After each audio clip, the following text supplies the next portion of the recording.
To discuss this robot, because why not? Joining us now for more, Ed Niedermeyer, author of Ludicrous, the Unvarnished Story of Tesla Motors, and an auto industry analyst. He also serves as the communications director for the Partners for Automated Vehicle Education. Ed, great to have you with us. Thanks so much. What was this presentation all about, you think?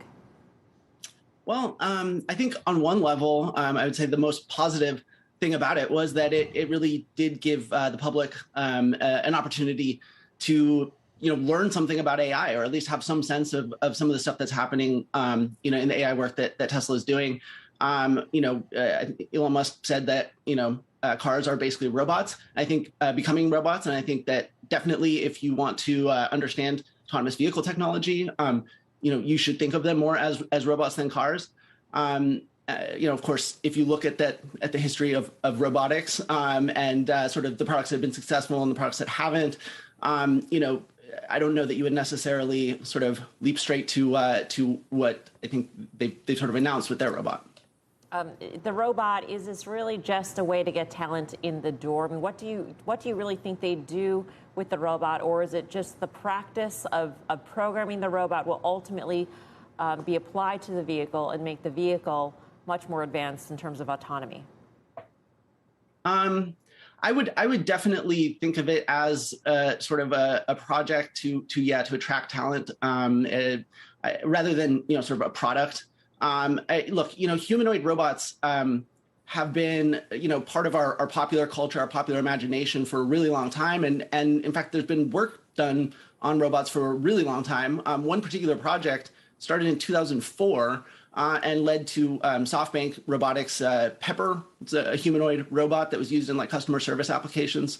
And there's some hilarious reporting, there's a story in the Wall Street Journal in particular, about how this robot keeps getting fired because it's just not good, and it makes people more angry than helps them.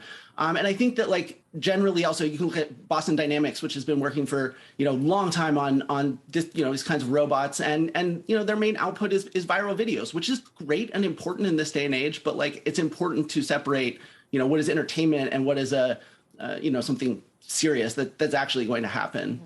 It's interesting in the past year, Ed, is the re-rating that Ford and General Motors have had because of their EV ambitions. They're certainly not coming out with a presentation with a dancing faux robot prototype. So does this highlight how far advanced Tesla is in this race to dominate the EV market ultimately, or does this show us that Tesla is going off on a tangent when it's just got to get the execution down?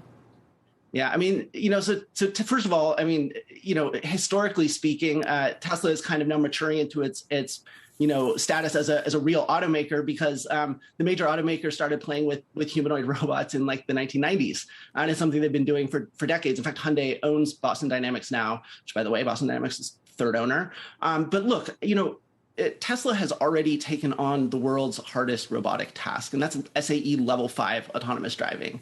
And like the robot, what makes that uniquely challenging is the fact that it's sort of something that will operate in a generalized way in an unbounded domain. So basically, go anywhere, do anything kind of automation and AI.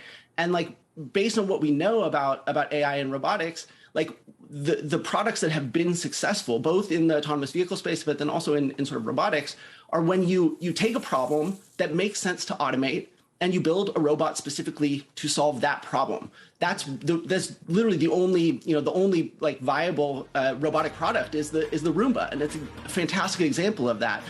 Building a humanoid to do it all is it sounds great, but it's a pipe dream that humans have been chasing for decades. All right. Ed, thanks. Good to see you. Ed Niedermeyer.